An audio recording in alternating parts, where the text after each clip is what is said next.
Is Arpan Banerjee. I'm a doctoral fellow at the Department of East Asian Studies, University of Delhi, and academic counselor here at IGNOU.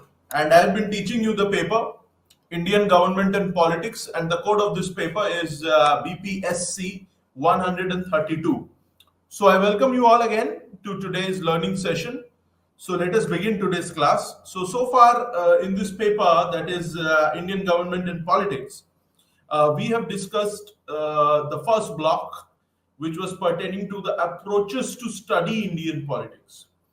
And as part of this block, that is block one, which was pertaining to the approaches to study Indian politics, we have so far done the unit one, that was pertaining to the liberal approach, and that we had done in the first class. Then in the second class, we had discussed the second and the third unit, which were pertaining to Marxist and Gandhian approaches to study Indian politics.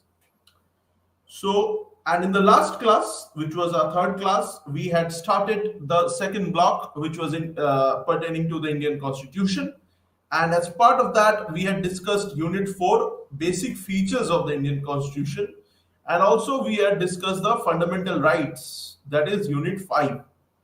So now in today's class, we are going to discuss the directive principles of state policy, or DPSPs, which are enshrined in part 4 of the Constitution, as well as the fundamental duties, which are enshrined in part 4A of the Constitution in Article 51A. That is what we are going to discuss first, and then we are going to discuss the seventh unit, which is part of the third block, that is institutions, that we will discuss after this. So two units we are going to discuss today: directive principles of state policies and fundamental duties, as well as legislature. So let us begin by the sixth unit, which is directive principles of state policy. So we all know that the directive principles of state policy, they are part of the Constitution and a very significant part of the Constitution, and they are enshrined in part 4 of the Constitution. So in the previous class, we had discussed the fundamental rights, which are enshrined in part 3 of the Constitution. Today we are going to discuss directive principles of state policy, which are enshrined in part 4 of the Constitution. And Article 36, it clearly says that the directive principles of state policy, they shall be enforceable only by the union government and not by the state government. So they shall be enforceable only by the union parliament, that is the Lok Sabha and Rajya Sabha, and not by the state legislatures. That is something that has been made clear by the Article 36. And then there is Article 37, which is the second article of directive principles of state policy. So directive principles of state policies, which we are going to discuss today, they are from Article 36 to Article 51 in the Constitution of India, in the part 4 of the Constitution of India. They're basically directions that are given by the Constitution to the state to ensure the welfare of citizens. So they are inspired by several political approaches. So there are certain directive principles which are socialist in nature. There are certain directive principles which are liberal in nature. There are certain directive principles which are Gandhian in nature. So we are going to discuss them all today. Article 36, as I have already discussed, it says that the union government and union parliament shall have the power to make laws to implement directive principles of state policies and not the state legislatures. Also, Article 37, it says that the directive principles of state policies, they are not justiciable, they are not legally enforceable. Okay, so they cannot be enforced by a court of law. And if the directive principles, if a citizen of India thinks that the directive principles of state policy are not being implemented, then that person cannot go to the judiciary and tell the judiciary or plead to the judiciary to enforce that directive principle, unlike fundamental rights. So if the fundamental rights are violated, then a citizen of India can directly go to the Supreme Court to seek legal remedy. However, In the case of directive principles, because they are non-justiciable, they are not legally enforceable, that remedy is not there. Judicial remedy is not there. So, Article 38, which is a part of the directive principles of state policy, it says that it is the duty of the state to build such a social order in which the welfare of the citizens is given priority. So the social order should be based on the welfare of the citizens, and it is the duty of the state to ensure that. And also the second part of this article, Article 38, Clause B, it says that the state should take measures to reduce inequalities on the basis of income, status, wealth, not only among individuals but also among groups of individuals, that is, groups of people. So, this article, it says that it is the Article 38, it says that it is the duty of the state to not only ensure welfare of its citizens, irrespective of their religion, race, caste, place of birth, gender, but also to reduce, it is the duty of the state to formulate such policies so as to reduce the inequality in amongst citizens, inequalities in terms of status, income, wealth, property, means of production. So, in all these things, there should not be any inequality. There should be a relative equality amongst all the citizens, and it is the duty of the state to ensure that. This is what this Article 38 it says. Then, moving on, in the part in the directive principles of state policy, we also have Article 39. So, Article 39 says that there should be equal pay for equal work for both men and women. That is a very important thing. Then there are other provisions of Article 39 as well. So the another provision of Article 39, it says that the operation of the economic system should result in common good rather than common detriment. The operation of the economic system should not lead to the concentration of wealth and means of production to the common detriment. Rather, it should serve the common good and welfare of the citizens. So, it is the duty of the government, it is the duty of the state to prevent the concentration of wealth and means of production. And for that purpose, several land reform legislations were also introduced post independence by the government led by Jawaharlal Nehru, and to prevent, for example, the abolition of zamindari in Uttar Pradesh, which was introduced by the then Uttar Pradesh Chief Minister Govind Vallabh Pant, and several other land sealing acts and land reform acts were implemented by the government of India. And since right to property was back then a fundamental right, which was enshrined in Article 31 of the Constitution earlier, it is now a part of Article 300A of the Constitution, and right to property is no longer a fundamental right, it is a legal right. But earlier it was a fundamental right. So, to implement the directives which are given in Article 39, that is to ensure that the operation of the economic system does not result in the concentration of wealth and means of production in a few hands to the common detriment. Rather, the operation of the economic system should be such that it leads to the welfare of the citizens and it leads to common good. And the means of production and wealth, they are distributed equally. So, to implement this directive, the government back in the day, during Jawaharlal Nehru's time, it introduced many land reforms and land sealing policies. And to prevent them from being challenged in the judiciary, the government back then introduced the ninth schedule inserted the ninth schedule in the Constitution through the First Amendment Act in 1951. The ninth schedule, which is given in Article 31B of the Constitution, was inserted, and laws which are there in the ninth schedule, they cannot be challenged in the court on the grounds that they are violating the fundamental rights. So earlier it was that the laws which are included is mostly there are land reform legislations related to land reforms only, which are there in the ninth schedule to give them immunity from being from judicial review. They were inserted there.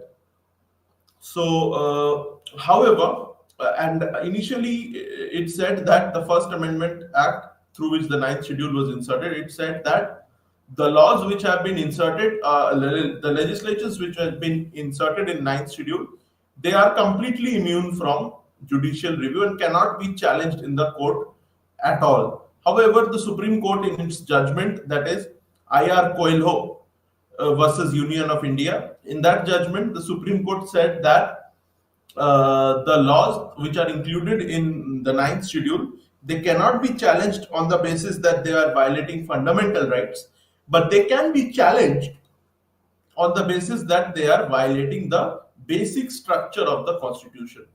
The Supreme Court had said this in the Kesavanand Bharati versus Union of India case in 1973 as well, that if any law in the ninth schedule challenges the basic structure of the constitution, so we had discussed in the previous class about the basic structure doctrine. So if any law if any legislation included in the ninth schedule is violating the basic structure of the constitution, then that law can be challenged in the judiciary. So laws in the ninth schedule are not completely immune from judicial review. So Article 39 also has a provision which says that it is the duty of the state to ensure that people are not forced to enter into such vocations which are unsuited to their age or strength because of poverty or because of any handicap or because of any other reasons. The state should ensure that people are not forced to enter into such vocations or such jobs which are unsuited to their age or strength because of poverty or lack of resources. People should not be forced to enter into such vocations, and it is the duty of the state to ensure that. And also it is the duty of the state to ensure that to protect children from moral and material abandonment. So it is the duty of the state to protect children from moral and material abandonment as well. So this was Article 39. Then Article 40, which we have discussed in the previous classes as well. It is a Gandhian directive principle. Article 40 is a Gandhian directive principle, and it talks about the organization and autonomous functioning of village panchayats in the country.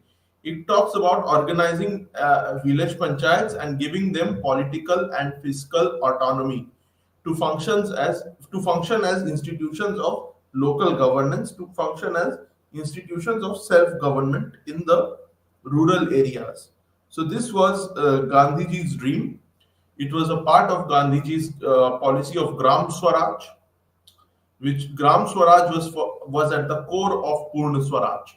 So for Gandhiji, in order to attain Purna Swaraj or complete independence, Gram Swaraj was the path.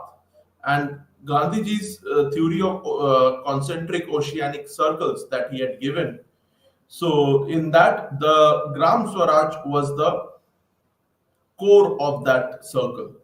So for him, panchayats and village democracy was very important. Rural democracy was very important. And he said that India is a collection of village republics. So that is why Article 40 is there in the Constitution of India, which talks about the organization of village panchayats and bestowing them with political and fiscal autonomy. And moving on, also we have in the Constitution Article 39A. So Article 39A was inserted by the 42nd Amendment Act in 1976. So through the 42nd Amendment Act of 1976, Article 39A was inserted. And Article 39A talks about providing free legal aid to the underprivileged and poor citizens of the country, those who do not have legal literacy, those who are underprivileged. It is the duty of the state to ensure that such people are provided free legal aid. So we have the District Legal Services Authority. So in order to implement this directive, in every district legal services authority have been created under the auspices of the National Legal Services Authority. So under the auspices of the National Legal Services Authority, the District Legal Services Authority has been created in every district, and they organize camps and awareness campaigns in the districts of our country to generate awareness about legal literacy, and they also help out those people who do not have access to legal literacy and who are poor, who cannot afford lawyers to fight their cases. So the District Legal Services Authority aid such people, and they are playing a positive role in implementing this Article 39A, which was inserted by the 42nd Amendment Act in 1976 during the emergency, and which talks about Article 39A, which talks about free legal aid. So the District Legal Services Authority, they're playing a huge role in implementing this at the ground level, in providing free legal aid to the citizens at the ground level. Moving on, we have Article 41. So Article 41 it talks about right to work, education, and public assistance in certain cases of old age, sickness, or handicapped. So in such cases, it is the right of the citizens. It is the right to work has been enshrined, the right to education, and public assistance in certain cases of old age, sickness, and handicap. So also we have Article 42 of the Constitution, which talks about maternity relief and just and humane conditions of work. So it says that it is the duty of the state to provide maternity relief to women and also to ensure just and humane conditions of work. So that is a very important responsibility of the state. So you see that Article 42 and Article 41, these are socialist articles. These articles are inspired by the contents of these articles in these directives. These directives are inspired by the principles of socialism or Fabian socialism, which was something that the first Prime Minister of India, Pandit Jawaharlal Nehru, was a follower of. So his imprint can be seen in these articles. Then we also have Article 43. So Article 43 is also there. Article 43 says that it is the duty of the state to ensure a minimum living wage to the workers. So Article 43, it clearly says that it is the duty of the state to ensure a minimum living wage of the workers, and also not only ensure a minimum living wage of to the workers, but also to ensure that they get access to full enjoyment of leisure. Not only a minimum living wage, but also they have full enjoyment of leisure as well as full enjoyment of social and cultural opportunities. And another part of Article 43, which is a Gandhian part, which says that it is the duty of the state to organize cottage industries, to set up cottage industries in rural areas on either on cooperative basis or on individual basis. So there are two parts to this article. Article 43A. The first part says that it is the duty of the state to ensure a minimum living wage of the workers, and also that the workers, they have access to full enjoyment of leisure and as well as social and cultural opportunities. And the second part of it is a Gandhian principle, which aims to realize Gandhiji's vision of rural industrialization to prevent the migration of rural masses to the cities. Unfortunately, that is something that India didn't follow in its initial years when the Nehruvian policy it aimed at creating big industries and national level public sector units, and that created many industrial towns, which forced the rural population in order to seek employment. They were forced to go into the cities. So through the second 5-year plan, all these things were done, which was not in line with Gandhiji's policies. But Gandhiji, his vision was to create rural industries and was to bring about a rural industrial revolution. So rural industrialization. So the second part of Article 43, Article 43, which says that it is the duty of the state to set up cottage industries in rural areas, either on individual or cooperative basis, is to realize this vision of Gandhiji of rural industrialization, something that many followers of Gandhiji as well, people like Acharya Narendra Dev and former Prime Minister of India Chaudhry Charan Singh, they were also advocates of this vision of Gandhiji. They were also advocates of rural industrialization, and they also said they also had the vision to create smart villages. So that was the vision of Gandhiji, and which is enshrined in Article 43. Then we have Article 43A. So Article 43A, it says that it was inserted by the 42nd Amendment of 1976 during the emergency. It says that it is the duty of the state to ensure the participation of the workers in the management of industries. So this again is a socialist directive principle, that it is the duty of the state to ensure the participation of workers in the management of industries. Then we have Article 43B as well.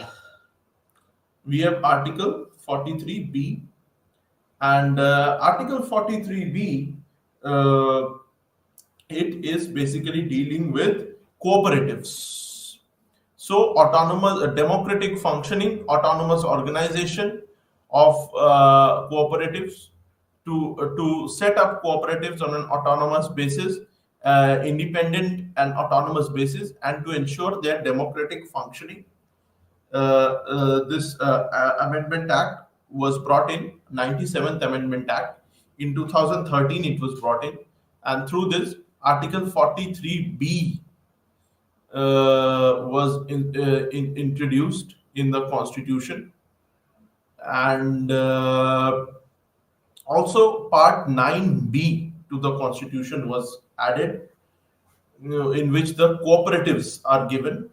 So democratic functioning, autonomous management, independent organization, all these things are enshrined. So to promote cooperatives in the country, Article 43B was inserted through the 97th Amendment Act, the 97th Amendment Act in 2013, which said that it is the duty of the state to ensure the autonomous functioning, democratic management of cooperatives in the country. Then moving on, we have Uniform Civil Code, which is enshrined in Article 44 of the Constitution of India. Although it has not yet been implemented, however, the central government is now forming several panels to analyze whether it can be implemented or not. And many state governments have also taken measures. For example, the state government of Uttarakhand has taken measures in implementing Article 44 of the Constitution of India, which talks about Uniform Civil Code. So if the Uniform Civil Code is implemented, then the personal laws would have to make way. So Article 44, it talks about Uniform Civil Code. Then moving on, we have Article 45. It says that it is the duty of the children, it is the duty of the state to provide opportunities for education to children between the age of 6 and 14 years. So this was again inserted through the 86th Amendment of 2002. Because earlier this article, Article 45, it talked about that it is the duty of the state to provide, to protect children from moral and material abandonment, and to provide early childhood care to the children below the age of 6 years. So that was the original content of this article. However, the 86th Amendment, it amended this 45 Article 45, and it said it in a way modified the contents of Article 45, and now it says that it is the duty of the state to provide opportunities for education to children between the age of 6 and 14 years, as well as to provide early childhood care to children as well. So now right to education is not only given in the fundamental right, that is Article 21A, but it is also given in the directive principles, that is Article 14, and also in the Part K of Article 51A, that is the fundamental duties, that is, who is a parent or a guardian, to provide opportunities for education to his child, or as the case may be, ward, between the age of 6 and 14 years. So that we are going to study today. So, an Article 46, it says that it is the duty of the state to ensure the welfare of the scheduled castes and scheduled tribes, and to ensure their representation in the government services as well as in the educational institution. Then we have Article 47, which is the very important part of directive principles of state policy. It says that it is the duty of the state to improve the level of healthcare, to improve the healthcare facilities, as well as to raise the level of nutrition in the country, and to prohibit the consumption of intoxicating substances except for medicinal purposes. So, this article, if you see the first part of Article 47, which is inspired by Article 25 of the Universal Declaration of Human Rights, to which India is a signatory as well.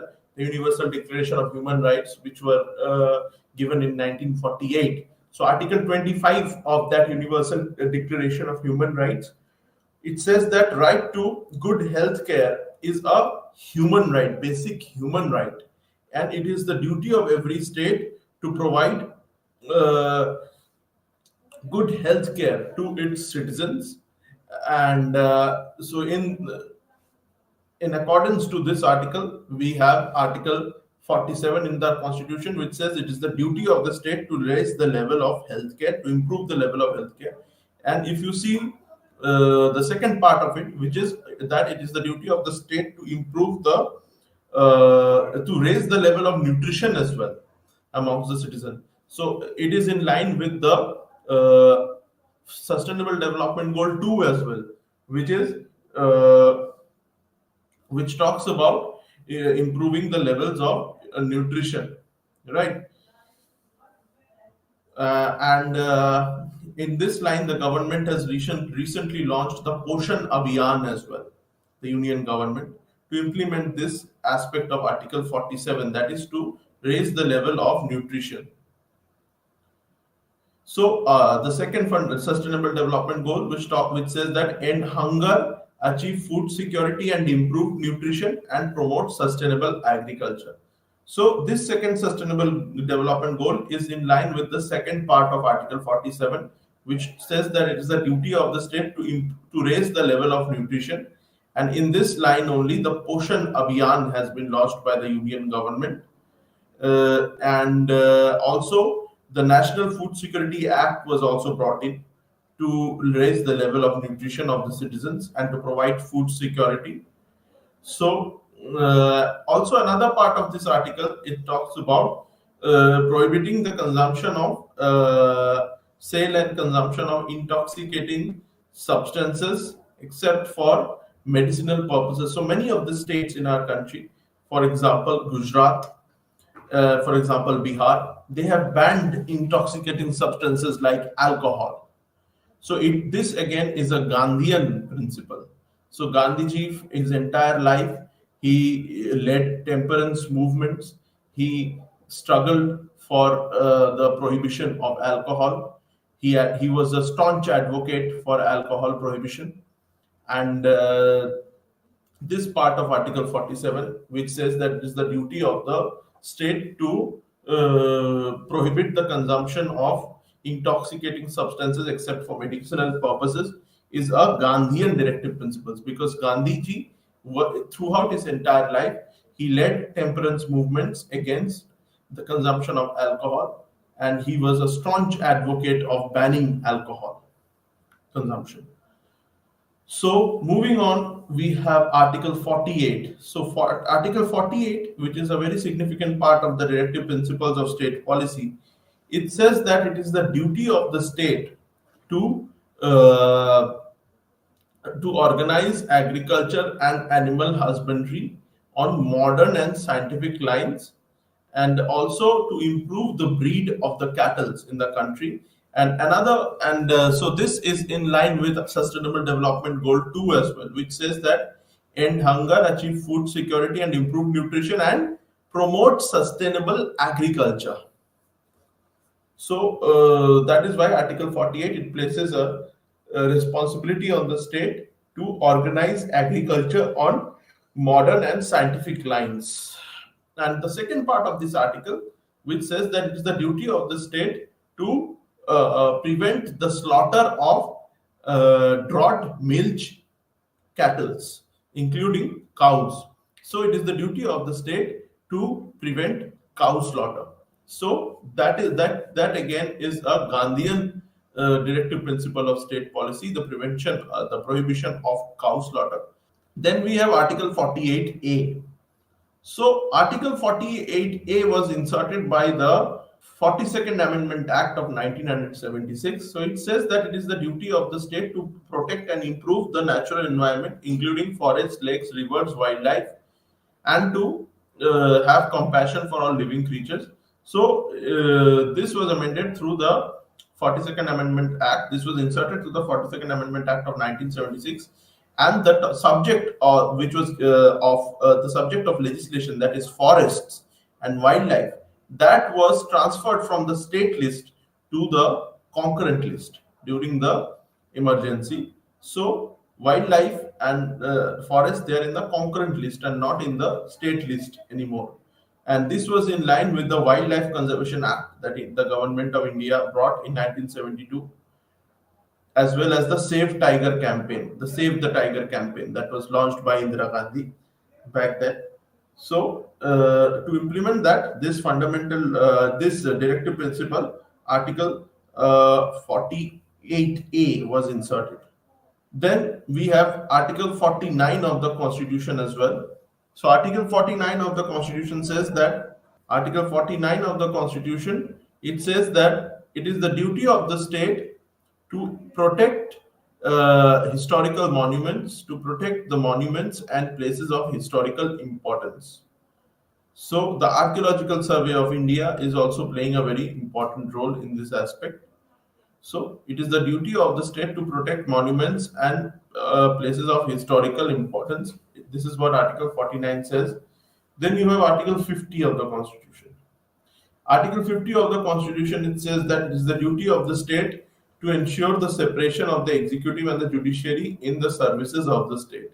So again, this is relating to separation of powers between various organs of the state. And Article 51 of the state of the article is an of the directive principles of state policy.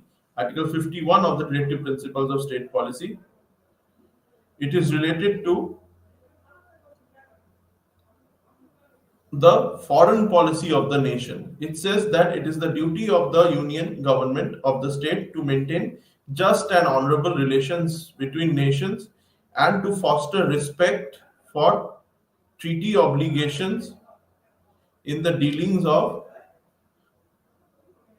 organized people with one another. So it is the duty of the state not only to maintain just and honorable relations between nations, but also to foster respect for international norms and treaty organizations in the dealings of organized people with one another, and also to promote the the resolution of conflicts through arbitration rather than violence. So that is why we see, in line with this article, that is Article 51 of the Constitution, India, it adopted the Panchsheel formula of foreign policy, and also it was a foremost creator of the non-aligned movement in 1961 in the Belgrade summit, and it was India was a staunch advocate of non-alignment, and India did not get into bloc politics of the Cold War. It didn't join either of the blocs, that is the Soviet Union and the bloc led by the United States, that is the NATO, and India did not join either Warsaw Pact led by Soviet Union or North Atlantic Treaty Organization NATO led by the United States. In line with this Article 51 of the Constitution, and India's nuclear policy also is one of no first use. And India has been one of the foremost participants in the United Nations peacekeeping operations as well. And India, in line with this Article 51, it has always raised the voice of the global South, and it has played a leadership role in the demand for new international economic order and the World Trade Organization negotiations as well. In line with this article only, and India has been a member of many global South organizations like G77 as well. So India has always advocated the interest of the global South, and India has also mediated many conflicts as well. For example, in line with this Article 51, which says that maintain just and honorable relations between nations and foster respect for international norms and treaty organizations in the dealings of organized people with one another, and also promote the resolution of conflicts through arbitration rather than violence. So, in line with this, the government of India also had India had also mediated between North Korea and South Korea during the Korean War of 1951-52. So India has played the role of mediation as well, and India has followed the foreign policy of non-alignment. And right now, India is following the foreign policy of multi-alignment and one of strategic autonomy. So these were the directive principles of state policy that we have discussed. Now, also in this paper, in this unit, there is the fundamental duties as well. So the fundamental duties are also given. So the fundamental duties, they were inserted on the recommendations of the Swaran Singh Committee in 1976 during the emergency, and there are a total of 11 fundamental duties, and again the fundamental duties are not legally justiciable. So there are a total of 11 fundamental duties which were inserted in 1976 during emergency through the 42nd Constitutional Amendment Act. And the fundamental duties, they are basically part of Article 51A, which is Part 4A of the Constitution. So there are a total of 11 fundamental duties which are not legally justiciable. So the first fundamental duty is to abide by the Constitution and respect its ideals and institutions, the national flag and the national anthem. The second fundamental duty is to cherish and follow the noble ideals which inspired our national struggle for freedom. The third fundamental duty is to uphold and protect the sovereignty, unity, and integrity of India. The fourth fundamental duty is to defend the country and render national service when called upon to do so. The fifth fundamental duty is to promote harmony and the spirit of common brotherhood amongst all the people of India, transcending linguistic, religious, and sectional or regional diversities, and to renounce practices derogatory to the dignity of women. The sixth fundamental duty is to value and preserve the rich heritage of our composite culture. The seventh fundamental duty is to protect and improve the natural environment, including forests, lakes, rivers, wildlife, and to have compassion for all living creatures. The eighth fundamental duty is to develop the scientific temper, humanism, and the spirit of inquiry and reform. The ninth fundamental duty is to safeguard public property and abjure violence. The tenth fundamental duty is to strive for excellence in all spheres of individual and collective activity so that the nation constantly rises to higher levels of endeavors and achievement. The 11th fundamental duty is, which was inserted through the 86th Amendment, Constitutional Amendment Act of 2002. So it is who is a parent or a guardian to provide opportunities for education to his child, or as the case may be, ward between the age of 6 and 14 years. So there are a total of 11 fundamental duties that are given in the Constitution. Article 33, before this, the insertion of these fundamental duties, Article 33 provided for some fundamental duties mainly for armed forces and police, as they were supposed to maintain discipline and perform their duties. So we are done with this unit. Now let us move on to the next unit, which is the next unit is Unit 7, that is Legislature.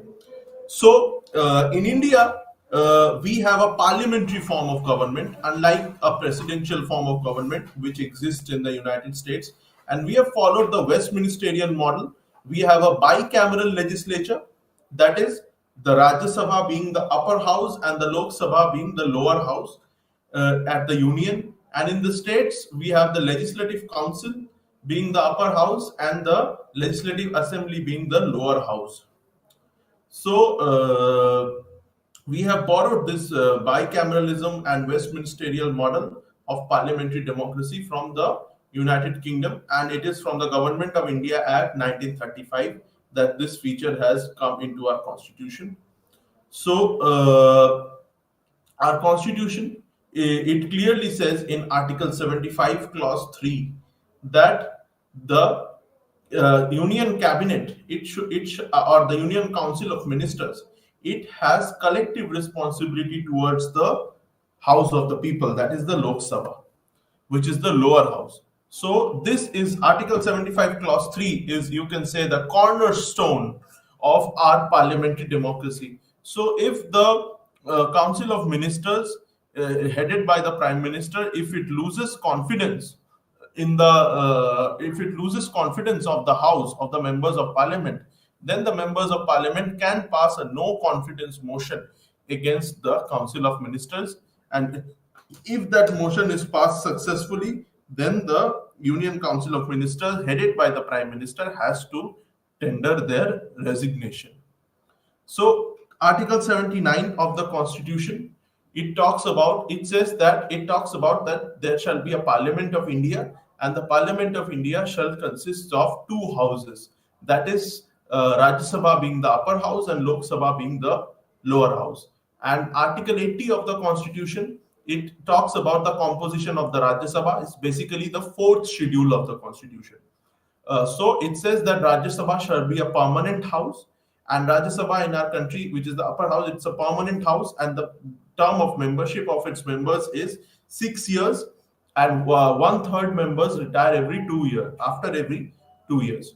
Then Article 81, it talks about the House of the People, or the Lok Sabha, and it says that the term of the Lok Sabha, it says that the Lok Sabha shall have a maximum of 552 members.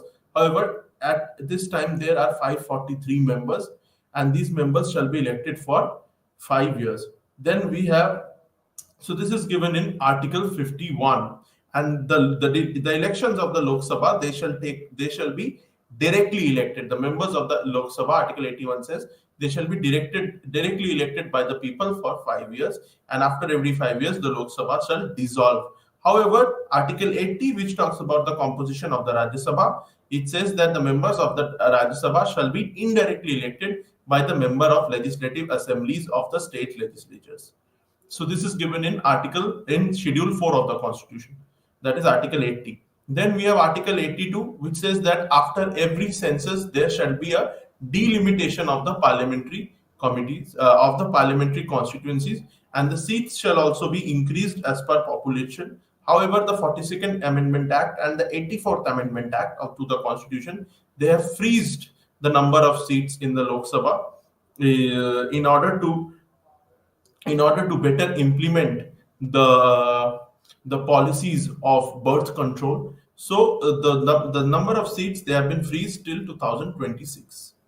So, Article 83 of the Constitution, it talks about the duration of both the houses of parliament. So, it says that the Lok Sabha, its duration is for 5 years and members are directly elected. And after 5 years, it shall be dissolved, and then again, election shall take place. Then we have Article 80. This is given in Article 83 of the Constitution, duration of the houses. Then Article 84 of the Constitution, it is about the qualification for membership to the Parliament of India. So, in order to be a member of the Rajya Sabha, a person should be at least 30 years old, and in order to be a member of the Lok Sabha, a citizen of India, shall be at least 25 years old and shall be of sound mind and shall not hold any offices of profit. Then we have Article 85 of the Constitution, which talks about the sessions of the House. So, Article 85 of the Constitution talks about sessions of the House. Generally, there are three sessions. That is the budget session, which is also the monsoon session. So generally, there are three sessions. That is the budget session, the monsoon session, and the winter session. So three sessions are there, and Article 85, it clearly says that the gap between two sessions shall not be more than 6 months. Then we have Article 86 of the Constitution. So the President of India is an integral part of the Parliament of India, unlike the United States. So Article 86 of the Constitution, it says that the President of India has the right to send messages to both the houses of the Parliament and address both the houses of the Parliament. And Article 87 of the Constitution, it says that it is at the beginning of every year, at the beginning of every session, of the first session of every year, that is the budget session, the President of India shall give a special address to a joint sitting of both the houses of parliament. That is given in Article 87. Then we have Article 88 of the Constitution, which says that the Attorney General and the Advocate General, they have the power to address both the houses, the Attorney General as well as the ministers, not the Advocate General. The Advocate General is at the state level. The Attorney General has the power to address both the houses of the Parliament, not only the Attorney General but also the ministers as well. However, they do not have the right to vote. So the Attorney General does not have the right to vote, and the ministers, they can vote only in those houses of which they are member, and they cannot be part of the parliamentary committees. So, Article 88, it talks about the right of Attorney General of India and the ministers, union ministers, to participate in proceedings of both the houses and to speak in both the houses. Then Article 89, it talks about the chairman and deputy chairman of the Rajya Sabha. So the chairman of the Rajya Sabha, the President of India shall be the ex officio the Vice President of India. The Vice President of India shall be the ex officio chairman of the Rajya Sabha, which is given in Article 64, is again reiterated in Article 89, Clause 2. And also Article 90, it says that if it talks about the removal of the deputy chairman of the Rajya Sabha. So the removal of the chairman of the Rajya Sabha, that is the Vice President, is given in Article 67, Clause 2. But Article 90, it talks about the removal of the deputy chairman of the Rajya Sabha. And Article 91 says that if the chairman of the Rajya Sabha is not present, then the deputy chairman of the Rajya Sabha shall preside over the proceedings of the House. And so this is given in Article 91. And Article 92 says that if there is a resolution that has been brought in for the removal of the chairman and deputy chairman of the Rajya Sabha, then they shall not preside over the House. And however, they shall not preside over, and they do not have the right to vote in such resolutions, but they have the right to participate and speak in the proceedings of the House. Then we have Article 93, which talks about the speaker and deputy speakers of the Lok Sabha. So they are the presiding officers of the Lok Sabha, and they manage all the activities of the Lok Sabha. Then we have Article 94, which talks about the removal of the speaker and deputy speaker of the Lok Sabha. Then we have Article 95, which says that if the speaker of the Lok Sabha is absent, then the deputy speaker shall preside over. Then we have Article 96, which says that if a resolution for removal of Speaker and Deputy Speaker has been brought in, then neither of them shall preside over. However, they can participate on the proceedings of the House, in the proceedings of the House, which means they have a right to speak, but they cannot vote. Then Article 97, it talks about the salary and allowances of the members of Parliament. Then Article 98, it says that there shall be a Article 98, it says that there shall be a separate secretariat for both the Lok Sabha and Rajya Sabha. Then Article 99, which says that, which talks about the oaths and affirmations of the members of Parliament. That is the third schedule of the Constitution. So Article 97 is the second schedule of the Constitution, and Article 99 is the third schedule, and Article 100 talks about voting in the House. And Article 100 talks about voting in the House. Article 101 talks about vacation of seats. So a member of Parliament, a person cannot be a member of both the houses, has to be a member of only one house, and a person can also not be a member of both the Union Parliament and State Legislature. If such a person is elected as a member of both, then the person has to vacate either of them. And Article 101 clause 4 says that if a member of Parliament is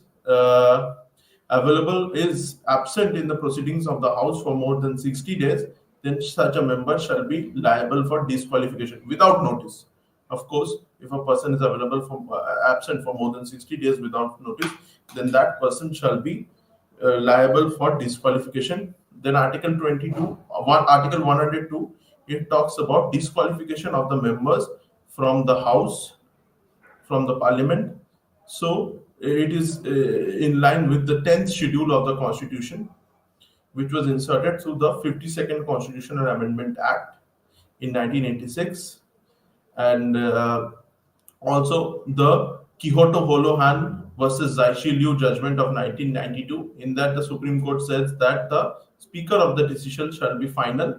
However, Article 103 says that the decision of disqualification, the final decision regarding disqualification of members, shall be made by the President, and the President shall give such a decision only after consulting the Election Commission of India. Then Article 104 says that there is a penalty for voting in the House without taking oath. And Article 105, it talks about the powers and privileges of the members of Parliament as well as the Parliamentary Committee. And Article 106 is basically second schedule, which talks about the salaries and allowances of the members of Parliament. So thank you so much for joining today's class. We shall continue with this topic in the next class. Namaste.